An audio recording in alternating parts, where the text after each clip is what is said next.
श्रीराम समर्थ. मी सौ संपदा हेरंब वाटवे वास्तू संपदा या यूट्यूब चॅनलवर तुमचं सर्वांचं मी स्वागत करते.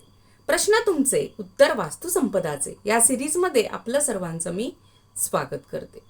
आजचा प्रश्न असा आहे की पश्चिम दिशेकडे डोके करून झोपणे योग्य की अयोग्य.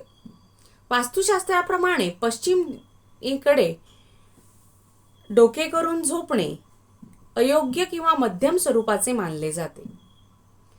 पश्चिमेकडे डोके करून झोपल्याने मानसिक तणाव, चिंता, भीतीदायक स्वप्ने पडण्याची शक्यता असते.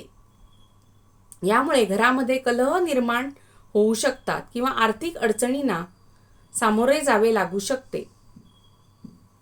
आरोग्यावरही याचे परिणाम होऊ शकतात. आपण झोपण्यासाठी दक्षिण दिशा किंवा पूर्व दिशेकडे डोके करून झोपणे योग्य आहे. अशाच नवनवीन टिप्ससोबत पुन्हा भेटूया पुढच्या एका नवीन प्रश्नासोबत आणि नवीन व्हिडिओसोबत. तोपर्यंत माझ्या चॅनलला लाईक, शेअर आणि सबस्क्राईब करायला विसरू नका. कमेंट देखील करायला विसरू नका. तोपर्यंत श्रीराम समर्थ.